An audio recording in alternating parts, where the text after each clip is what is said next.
Cut. Diba? Pwede pa. Ito ba sa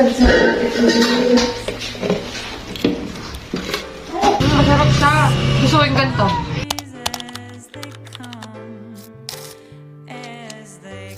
Hello, this is Ems POV. Ngayon, magluluto tayo ng lechong manok sa air fryer. Tusok-tusok ko na nga yung manok at nag-prepare ng mga ingredients. Toyo, paminta, sukal, sin, oyster sauce, at paghalu-haluin. At ang ating secret recipe, sukang wanyaman.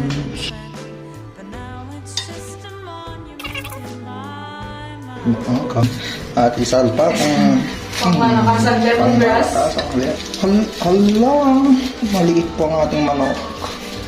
Babad natin. Time check. So, 09.